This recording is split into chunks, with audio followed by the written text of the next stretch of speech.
Here are 15 questions to ask after you finish a technical writing project so that you can have a list of lessons learned and hopefully do better next time around.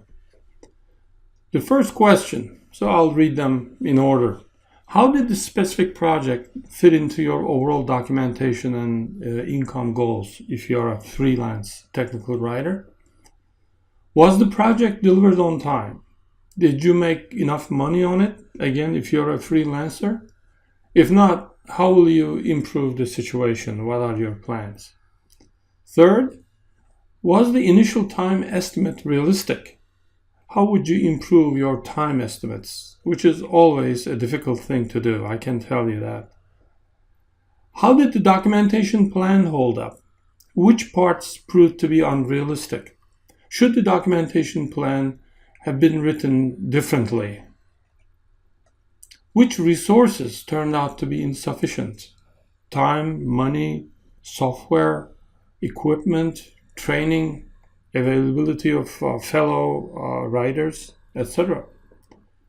Was the review cycle handled well? What difficulties did you experience during having the document reviewed? If you were to plan it again, would you plan it the same way?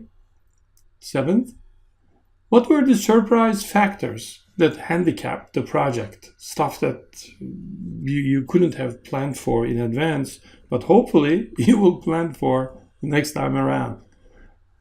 How did you measure customer satisfaction? Was there any feedback? Were your clients or customers satisfied with the documentation?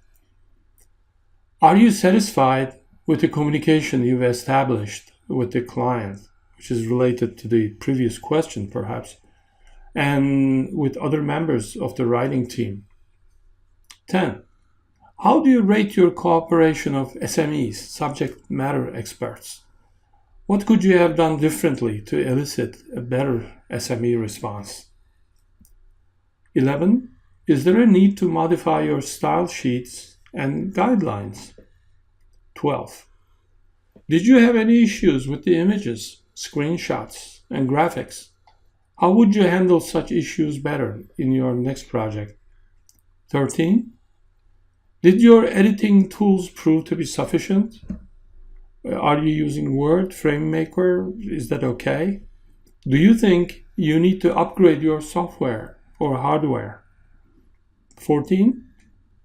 Did you have any problem with the printing or web posting phase of the project when you were delivering the finished product? What were the issues and how are you planning to avoid them in your next project? And the last one, do you think you need to change the way you market your services? This is especially pertinent for freelancers, of course. And in what way you would change your marketing approach? So if you ask these questions and think about them, I really believe you will be better off in your next project. And I see you in the next video. Take care.